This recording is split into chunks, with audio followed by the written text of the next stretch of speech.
Boa noite a todos. Nosso abraço aos encarnados que estão conosco, aos desencarnados e aos virtuais.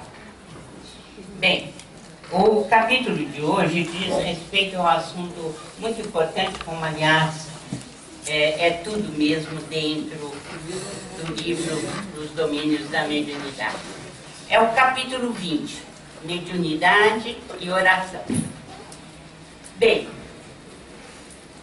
vocês acompanharam a história de Anésio e Jovino no capítulo Dominação Telepática. Praticamente nós vamos ter a continuidade do que se passou no anterior. Então, nós temos que ver, né,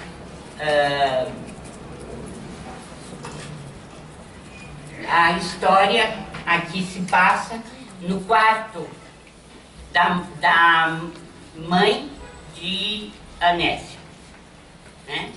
Então a filhinha dela, Márcia, neta da dona Elisa, está balançando um leque para refrescar a avó, que está assim bastante agoniada e aflita. E ao lado da enferma, uma entidade de aspecto desagradável. Era um senhor desencarnado, demonstrando no olhar alienação mental. Aulus falando: temos aqui nossa irmã Elisa, em avançado estágio liberatório. O que significa isso? Está prestes a partir. Vive as últimas horas do corpo carnal.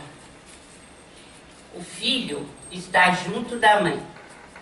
Teve a infelicidade de chafurdar no vício da embriaguez e foi assassinado numa noite de extravagância. A mãe o considera herói e o mantém junto dela. Anésia acariciava a mãe quando se pôs a chorar. A filha disse que não havia razão para o choro, porque a mãe estava melhor, a avó dela, né? Mas por que ela estava chorando? Por que a Anésia estava chorando?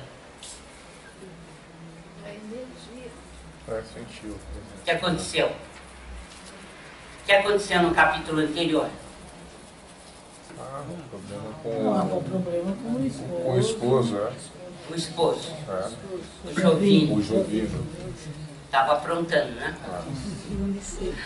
Então, e ela pôs-se em luta mental com quem? Uau. O adversário, Gente do céu, pelo amor de Deus. É tão fácil o capítulo anterior e está nessa dificuldade, que isso? Então, enquanto ela acariciava a mãe, ela estava num estado emocional bastante abalado, porque ela havia descoberto, por mediunidade mesmo, né, a presença desta senhora na casa dela, né? E houve uma luta, uma guerra mental entre as duas, como vocês se lembram, a ponto de ela perder bastante energia psíquica com esse estágio, não é isso? Bem, o marido saiu, foi se encontrar com essa senhora, e ela então foi para o quarto da mãe, a dona Elisa, que está às vésperas da desencarnação. Chega lá, ela começa a chorar, emocionada ainda diante do fato de estar na presença desta senhora, que está interferindo na sua vida comum, e de manter então uma situação de peleja, de briga, de luta, infelizmente, né? Então, ela pôs-se a chorar junto com a filha. À medida que orava, e aí a filha sugere a ela, né? Mamãe, vamos orar. Por quê? porque todas as noites elas oravam junto da avó. Então, felizmente, a menina lembrou para a mãe que era preciso orar, né? Então, começar a orar. Então, à medida que orava, funda modificação se lhe imprimia ao mundo interior. Os dardos de tristeza que lhe laceravam a alma desapareceram ante os raios de branda luz a se lhe exteriorizarem do coração. Desde esse instante, qual se houvera acendido uma lâmpada em plena obscuridade, vários desencarnados sofredores penetraram no quarto, abeirando-se dela à maneira de doentes, solicitando medicação. Então, naquele momento que ela começa a orar, modifica-se o padrão mental dela. E há um fenômeno que ocorre toda vez que nós oramos, que é a atração de espíritos muito necessitados, que vêm se abeirar daquele instante para receber vibrações positivas para eles mesmos. Fazendo um parêntese, quem assiste o programa Portal de Luz vai ver no sábado um caso semelhante. Quer dizer, os espíritos vêm correndo quando vem uma aglomeração de gente orando. E são espíritos bem atrasados muitas vezes. Vocês terão oportunidade de acompanhar. Então, veja bem, eles penetraram no quarto, abeirando-se dela, à maneira de doentes que solicitavam medicação. Toda vez que a gente ora, no culto do Evangelho Lar, também é assim. Mas, devido ao elo de proteção que se forma, eles não nos incomodam. Por quê? Porque os espíritos estabelecem uma linha de separação. E através desse cordão de isolamento, nós não somos atingidos. Mas aqueles que têm necessidade da vibração, eles recebem. Então, podemos imaginar que toda vez que a gente faz uma oração, não precisamos ter receio de segurança, porque ela se estabelece naturalmente. Bem, são companheiros que trazem ainda a mente em teor vibratório idêntico ao da existência na carne. Na fase em que estagiam, mais depressa se ajustam com o auxílio dos encarnados, em cuja faixa de impressões ainda respiram. Então, esses espíritos que se abeiram de nós, que vêm chamados pela prece, em geral são espíritos muito ligados ainda à matéria, ligados à vida aqui terrestre. E eles então se sentem mais amparados por aqueles que habitam o planeta ainda, né? Bem, quantos se encontram em semelhante estado dentro do raio de ação das preces de nossa amiga, recebem o toque de espiritualidade que emana do serviço dessa natureza. Então, repetindo, nós não precisamos ter medo, porque estamos fazendo uma prece e estão chegando espíritos necessitados. Por quê? Porque somos protegidos naturalmente pela própria prece. Mas, por nossa vez, podemos auxiliar quem está passando pela provação de não compreender a espiritualidade e de não saber o que fazer de suas vidas após a desencarnação.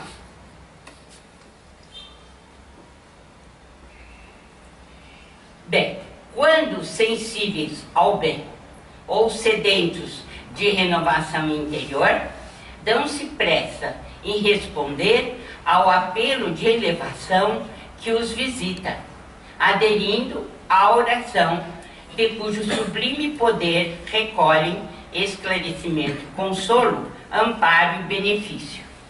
Então, os que vão assistir o programa no sábado, às 9 horas da manhã, vão ver que o grupo estava protegido. Exatamente o que ele está falando aqui. Então, quando vieram os espíritos muito necessitados, eles foram socorridos, né? Pela própria situação da prece, que a prece inspira e que a prece, por assim dizer, nos coloca numa situação uma situação bem faveja, de paz. Bem, quanto valor, né, existe no insignificante ato de fé. Essa observação é de Hilário, porque é claro que ele estava vendo a situação em que a Nésia estava quando nós comentamos o capítulo anterior. Como é que ela estava? Como é que a Nésia estava? Numa situação lastimável, né? Brigando com a senhora lá, né?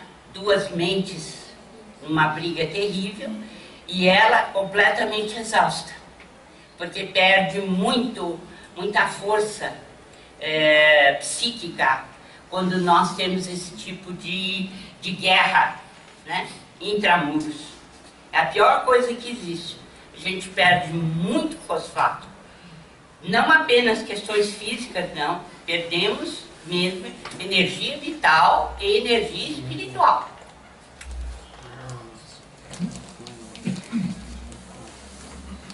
Sim, o homem terrestre criou enormes complicações ao seu caminho. Contudo, a morte constrange-o a regressar aos alicerces da simplicidade para a regeneração da própria vida. A Nésia leu um trecho que falava do trabalho e do perdão. Muitos irmãos desencarnados se aproximaram da oração e da leitura. Terminada a leitura, a filha, Márcia, foi fazer as lições de casa. E a Nésia ficou sozinha com sua mãe. Os mentores aproveitaram então para fazê-la dormir, para a Nésia dormir. Aulus conosco explicou que as almas, quando associadas entre si, vivem ligadas umas às outras pela emanação magnética, superando obstáculos e distâncias. Isso aqui ele está explicando para o Hilário e para o André Luiz, que ela vai procurar imediatamente quem? Sem dúvida o marido e aquela senhora, né? E ele já está explicando como ela é muito ligada ao marido, então automaticamente ela vai ser atraída para o lugar onde ele está. Ele já está explicando por quê. Então, em vasto salão de um clube noturno, surpreendemos Jovino e a mulher que se fizera nossa conhecida nos fenômenos telepáticos, integrando um grupo alegre em atitudes de profunda intimidade afetiva. Rodeando o conjunto, diversas entidades estranhas para nós formavam vicioso círculo de vampiros que não nos registraram a presença. O anedotário menos edificante prendia as atenções. Então, eles chegaram num clube noturno, né? E ali estavam entidades vampirescas. Isso é muito comum nos ambientes onde não existe espiritualidade, onde a bebida corre à solta, onde a licenciosidade está presente, né? E também as baforadas de fumo e assim por diante. Então esse é o ambiente dos espíritos que ainda estão muito ligados à matéria. Alguém quer perguntar alguma coisa? Fica claro, então? Ao defrontar o companheiro na posição que se achava, Anésia desferiu um doloroso grito e caiu em pranto. Eles a viram? Não, porque ela está desdobrada. Ela está dormindo. Mas, devido à sua ligação com o marido, ela vai para o lugar onde ele está, juntamente com essa senhora. Seguida por nós, recuou, ferida de aflição e assombro, e tão logo nos vimos na via pública, bafejados pelo ar leve da noite, o assistente abraçou-a paternal. Notando-a mais senhora de si, embora o sofrimento lhe transfigurasse o rosto, falou-lhe com extremado carinho. Minha irmã, recomponha-se. Você orou pedindo assistência espiritual. E aqui estamos, trazendo-lhe solidariedade. Reanime-se, não perca a esperança. Esperança? Clamou a pobre criatura em lágrimas. Fui traída, miseravelmente traída. E o entendimento entre os dois prosseguiu comovente e expressivo. Traída por quê?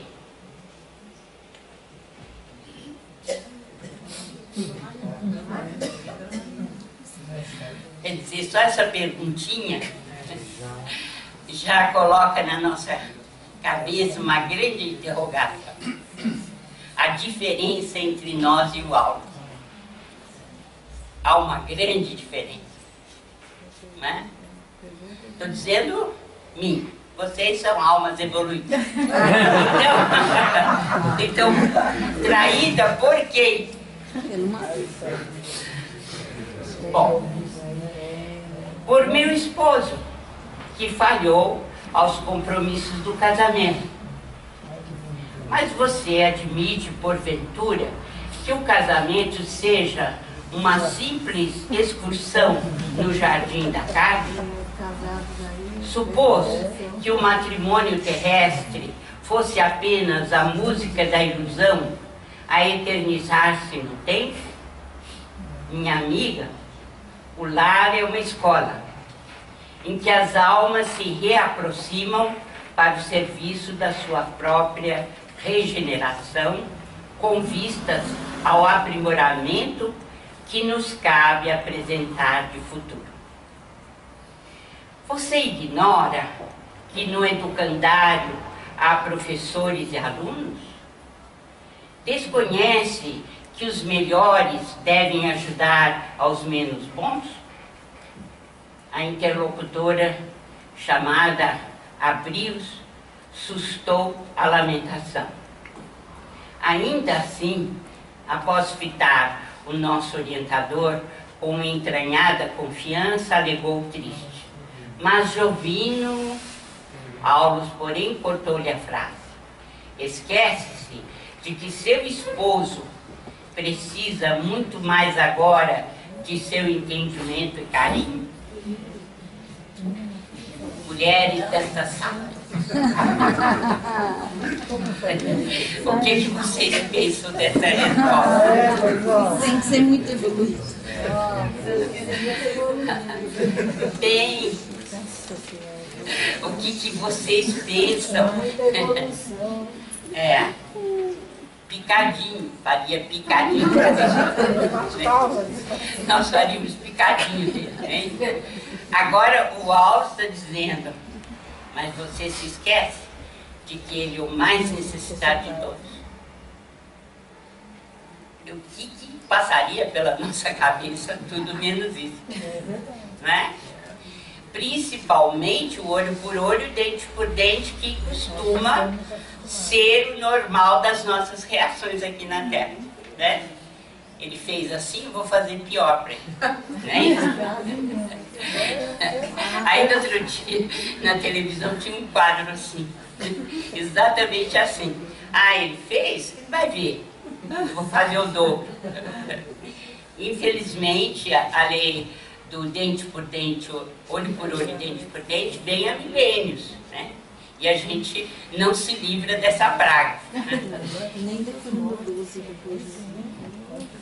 Nem sempre a mulher poderá ver no companheiro o homem amado com ternura, mas sim um filho espiritual, necessidade de compreensão e sacrifício para soerguer-se.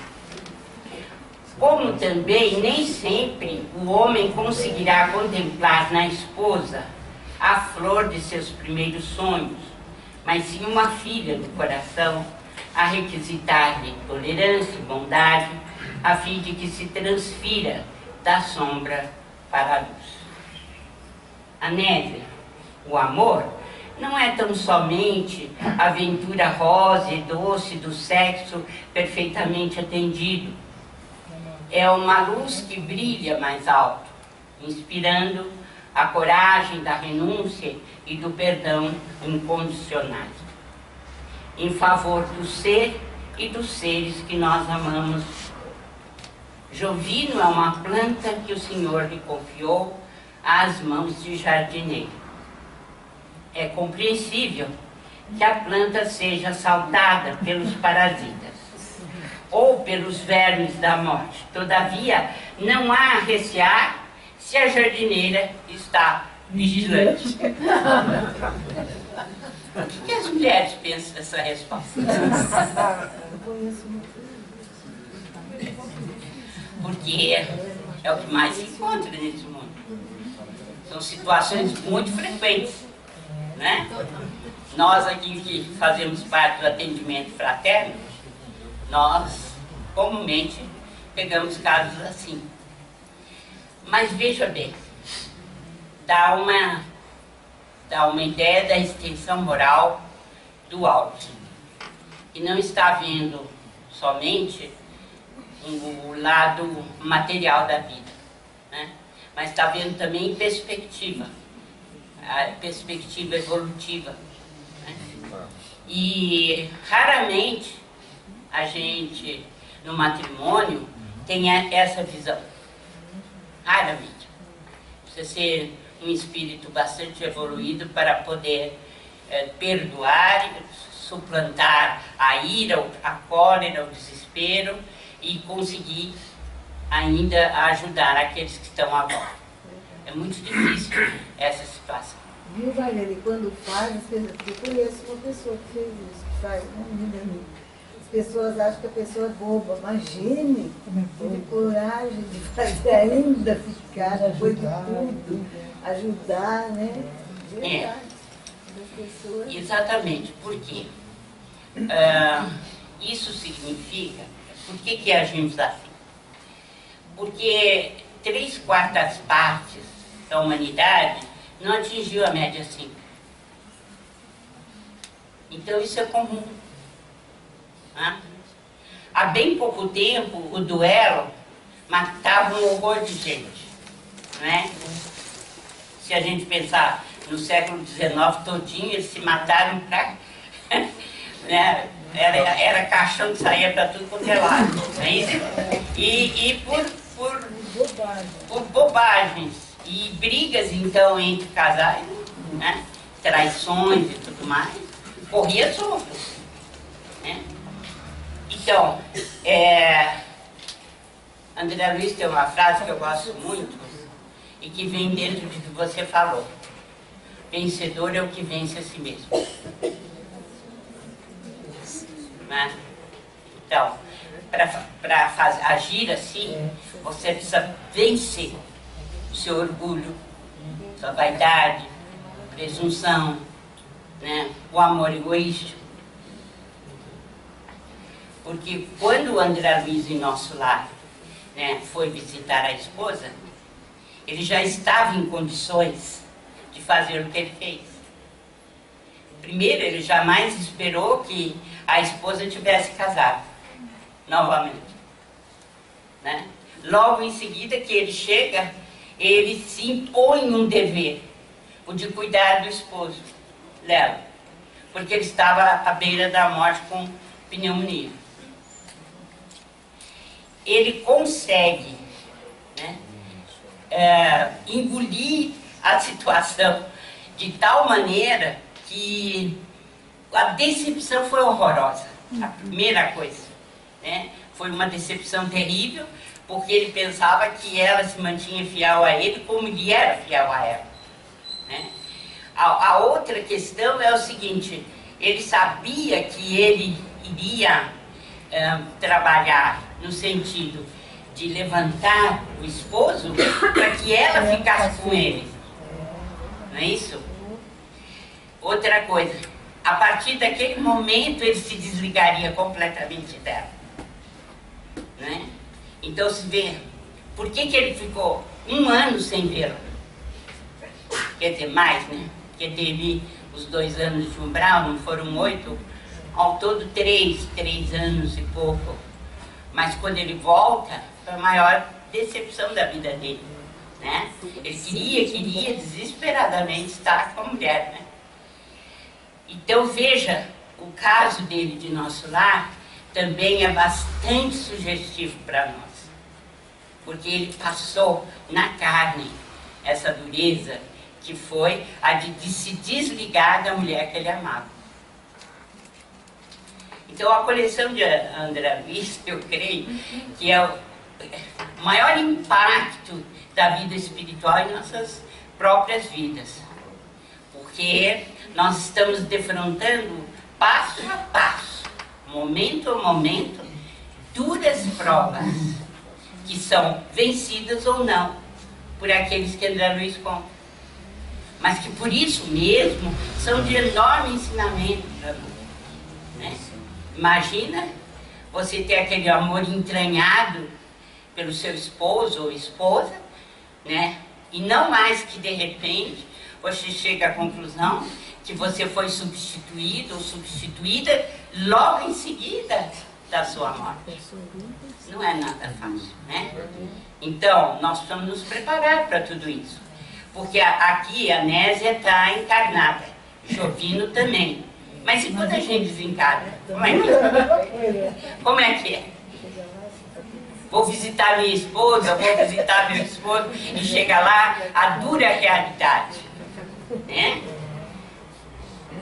Mas, como nós sabemos que viúvo é o que vai, né? E viúva é a que vai também. Nós temos que nos acostumar, né? Nós temos que nos acostumar. Bem, o casamento é uma luz que brilha mais alto, inspirando a coragem da renúncia e do perdão incondicionais em favor do ser e dos seres que nós amamos. Jovino é uma planta que o Senhor lhe confiou às mãos de jardineiro. É compreensível que a planta seja assaltada pelos parasitas ou pelos vermes da morte. Todavia, nada há a recear se a jardineira está vigilante. Nesse ponto, a Nésia voltou-se para ele à maneira de uma doente, agarrando-se ao médico e rogou em voz súplice: sim, sim, reconheço. Entretanto, não me deixe sozinha.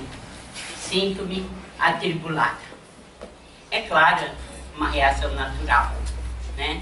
É bem natural a reação dela. Quer dizer, a entrega total da sua vida dentro da fidelidade, do amor, de tudo fazer para que o lar seja feliz. E essa decepção terrível, e não é a primeira, como ela disse, né? Não é a primeira. Que fazer da mulher que o domina? Pergunta Nésia. Nela vejo a perturbação e o fel de nossa casa. Assemelha-se a um espírito diabólico, fascinando-o e destruindo-o. E aí há Aulos que entra. Não se refira a ela assim, com palavras amargas. É também nossa irmã, vitimada por lastimáveis enganos. Mas como aceitá-la? Percebo-lhe a influência maligna. Parece uma serpente invisível, trazendo consigo pavorosos monstros para junto de nós. Nosso templo doméstico, por isso, transformou-se num inferno em que não mais nos entendemos. Tudo agora é fracasso, desarmonia e insegurança. Que fazer de semelhante criatura? Que fazer? Será que ele vai responder? O que ele vai responder? Compadeçamo-nos dela. Terrível ser-lhe-á o despertamento. Aqui a diferença entre nós e quem é evoluído. Porque existe o amanhã para todos. Não é só para a esposa. Todos terão amanhã. E qual vai ser esse amanhã? Compaixão. E que outra melhor represália senão essa? Não seria mais justo situá-la na reparação dos próprios erros? Não seria mais certo relegá-la ao lugar escuro que merece? Aulos, porém, tomou-lhe a destra inquieta e esclareceu. Abstenhamo-nos de julgar. Essa é a diferença entre ele e nós. Consoante a lição do Mestre, que hoje abraçamos, o amor deve ser nossa única atitude para com os adversários. A vingança, Nésia, é a alma da magia negra. Ainda na terça-feira, estudamos aqui, né, o capítulo relativamente à vingança, né, e dar a face, a outra face quando te esbofeteiam, né, que foi a lição do Cristo. E nós vimos que muitas nações, representando o conjunto dos espíritos que ali vivem, são nações cuja cultura é a da vingança. Por exemplo, Estados Unidos. A ponto de as pessoas irem apreciar a pena de morte e saírem de lá dizendo que estão satisfeitos e felizes porque foram vingados. Isso é cultura da vingança.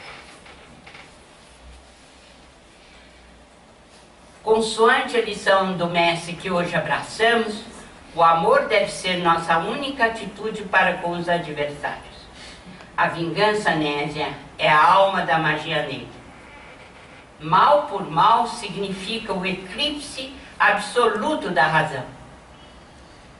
E sob o império da sombra, que poderemos aguardar, senão a cegueira e a morte? Por mais aflitiva lhe seja a lembrança dessa mulher, recorde-a em suas preces e em suas meditações, por irmã necessitada de nossa assistência fraterna. Maior aula de evangelho impossível.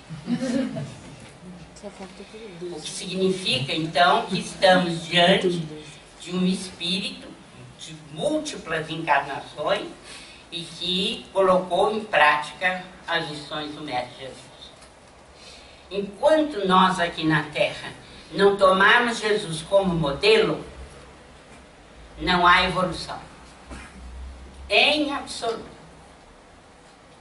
É por isso que essa coleção, a de André Luiz, precisa ser lida, relida, estudada, grafada, registrada, porque são casos da vida real, da vida comum, que nós passamos e que vem com a resposta certa das atitudes que temos que tomar.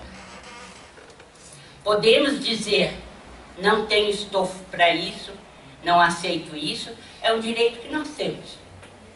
Mas a solução que eles apresentam é a genuína, é a verdadeira.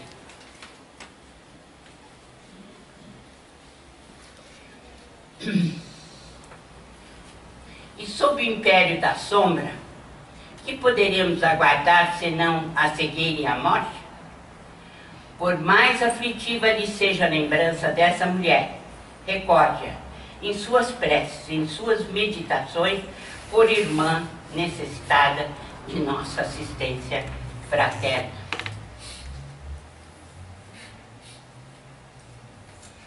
Ainda não readquirimos nossa memória integral do passado e nem sabemos o que nos ocorrerá no futuro.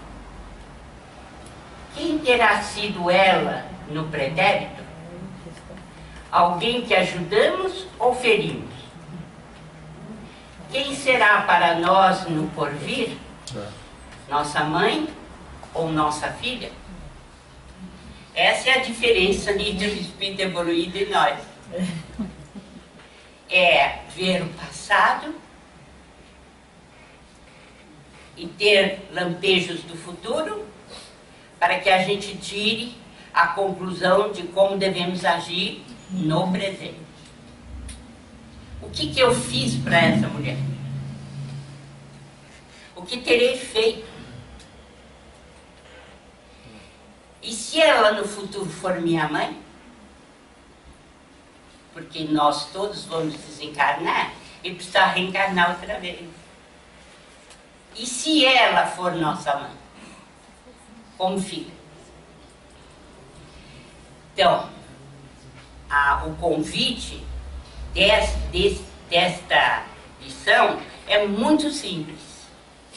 É viver o que Jesus ensinou, porque existe lógica, existe discernimento, e nós só poderemos dar um passo além na direção do anjo quando as boas ações forem de fato o nosso clima de ação.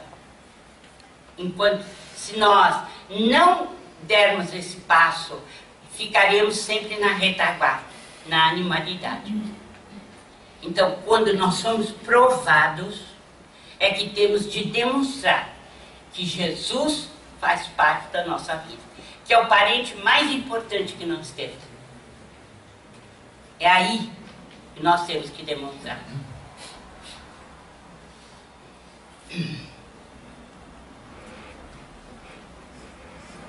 O ódio é como um incêndio que tudo consome, mas o amor sabe como apagar o fogo e reconstruir. Segundo a lei, o bem neutraliza o mal, que se transforma, por fim, em servidor do próprio bem. Ainda que tudo pareça conspirar contra a sua felicidade, ame e ajude sempre, porque o tempo se incumbirá de expulsar as trevas que nos visitam, à medida que se nos aumente o mérito moral. É uma grandiosidade, né? E termos mentores dessa natureza realmente é algo extraordinário na nossa vida, porque vai nos obrigar a raciocinar em termos cristãos espíritas. Isso é puro cristianismo. A chamar a nossa atenção para a mudança de comportamento. Não adianta a gente entrar para uma religião se a religião não entra dentro de nós. Então, este é um convite permanente para que a gente se modifique. Nós sabemos perfeitamente que não é fácil. Ninguém aqui pode dizer, isso eu não farei, ou não fiz, eu sou superior. Não, não é assim. Mas nós podemos lutar. Podemos lutar, sim. para modificar. Anésia, assemelhante a uma criança resignada, pousou no benfeitor os olhos límpidos, como a prometer-lhe obediência, e Aulos, afagando-a, recomendou: volte ao lar e use a humildade e o perdão, o trabalho e a prece, a bondade e o silêncio, na defesa de sua segurança.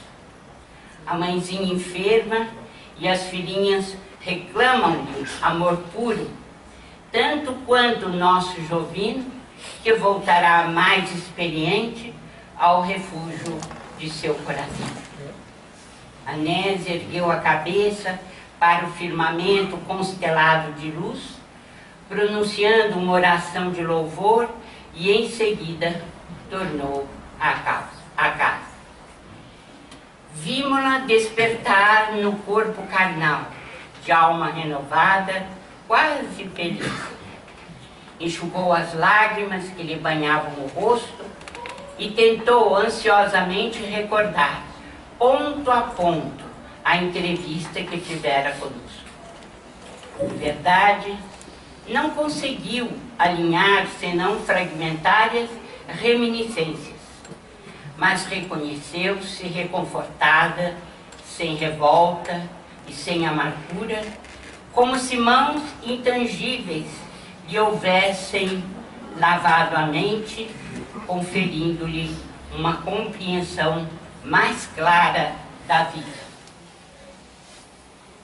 Quem é que conseguiu esse milagre? Uma simples oração, não é?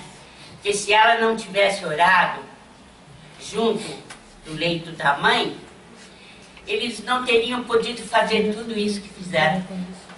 Foi a partir dessa oração que eles então conseguiram maleabilidade mental dela para perceber o erro. Que ela estava indo para a doença, caminhando livremente para um problema neurológico grave, e não estava percebendo que precisava mudar de atitude. Não os outros, mas ela. Recordou Jovino e a mulher que o hipnotizava compadecidamente, como pessoas a lhe exigirem tolerância e piedade. Profundo entendimento brotava-lhe agora do espírito. A compreensão da irmã superara o desequilíbrio da mulher. E pensava, que lhe adiantaria a revolta ou o desânimo quando lhe competia a defesa do lar? Fazendo justiça com as próprias mãos, não prejudicaria aqueles que lhe constituíam a riqueza do coração? Em qualquer parte, o escândalo é a ruína da felicidade. Não devia render graças a Deus por sentir-se na condição da esposa digna? Sim, de certo, a pobre criatura que lhe perturbava o marido não havia acordado ainda para a responsabilidade e para o discernimento. Necessitava, pois, de compaixão e de amparo, ao invés de crítica e azedume.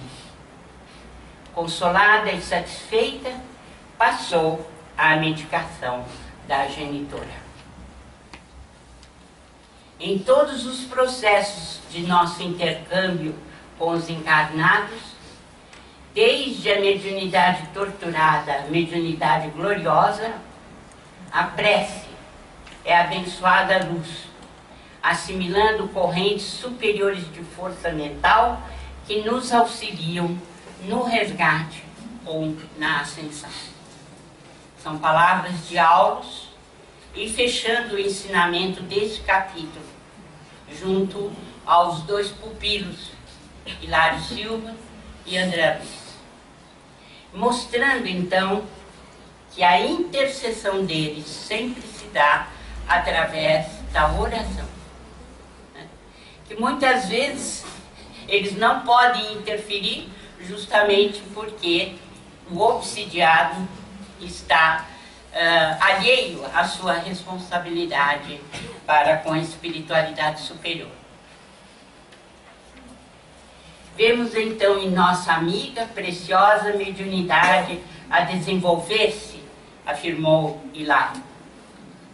E Aulus comenta: como acontece a milhões de pessoas, ela detém consigo recursos medianímicos apreciáveis, que podem ser inclinados para o bem ou para o mal, competindo-lhe a obrigação de construir dentro de si mesma a fortaleza de conhecimento e vigilância, na qual possa desfrutar em pensamento as companhias espirituais que mais lhe convenham à felicidade. E pela prece busca solução para os enigmas que lhe flagelam a existência. Queria observar que a Nésia não é médium na casa espírita. No entanto, o que Aulus está dizendo aqui? Que ela tem recursos medianímicos consideráveis. E quantas mães não têm? Não é? E que são instrumentos da espiritualidade dentro do lar. Principalmente se cultivam a oração. Encontramos aqui precioso ensinamento da oração. A Nésia, mobilizando-a, não conseguiu modificar os fatos em si, mas logrou modificar a si mesma. Quanto de verdade tem aqui? Ela não mudou a situação pelo fato de ter orado, mas modificou profundamente a situação. Por quê? Porque ela compreendeu que precisava subir hierarquicamente na sua moralidade. As dificuldades presentes não se alteraram. Jovino continua em perigo. A casa prossegue ameaçada em seus alicerces morais. A velhinha doente aproxima-se da morte. Entretanto, nossa irmã recolheu expressivo coeficiente de energias para aceitar as provações que lhe cabem, vencendo-as com paciência e valor. Quem for fazer alguma palestra sobre prece, é impossível não levar esse caso, não é? Por quê?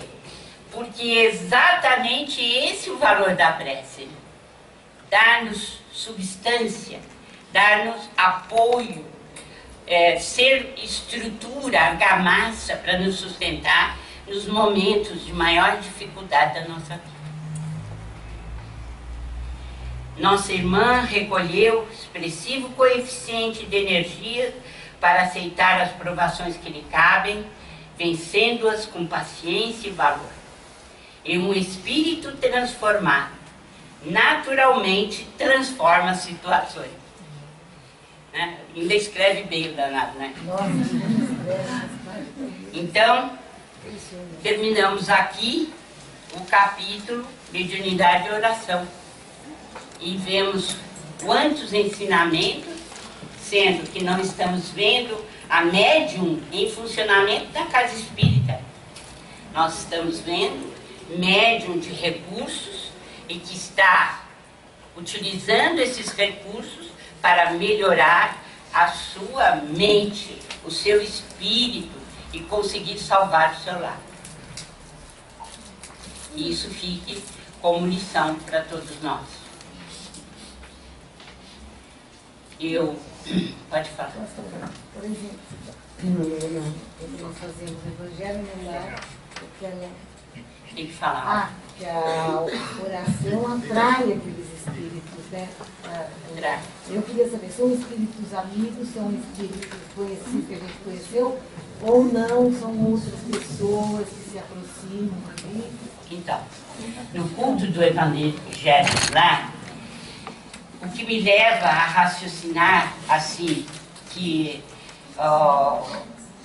os espíritos venham, que também nós somos protegidos pelos nossos mentores no culto, que não deixarão entrar aqueles que poderão trazer transtorno dentro do nosso próprio lar. Mas todos eles vão receber na medida das suas necessidades. E a própria prece que nós fazemos ali vai dar apoio para eles, para saírem da situação em que estão. Né? Então, nesse caso que aconteceu em Paris, que eu relato no sábado, exatamente eles correram na direção da luz, que era a prece que a gente estava fazendo. Né? Nós não tínhamos condições de atendê-los, mas a espiritualidade tinha. Então, no lar é a mesma coisa. Né? Nós somos protegidos e amparados. Por quê? Porque quem coloca a sua alma na direção do Cristo, naturalmente recebe a resposta.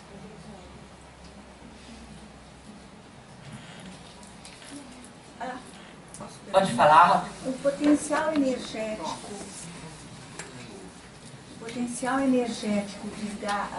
criado pelo desgaste das comunicações mais sutis, como é que é feito o transporte da matéria física para isso? A questão de peso, por exemplo, tem redução de peso depois dessas vivências? Pode ser feito um transporte da matéria para um campo energético assim? Nós estamos falando de matéria espiritual. Sim. E estamos falando de matéria vital. Né? Então, nós não estamos falando de peso daqui, peso dali. Né? Se há sessão de ectoplasma, por necessidade, de algum membro da casa, mas na primeira água fluida que tomar, na primeira refeição que fizer, já vai repor. Mas entendeu? Existe essa... Pode haver. Pode haver necessidade de algum doente que esteja no hospital precisando, ou daqueles que vêm participar do culto, né?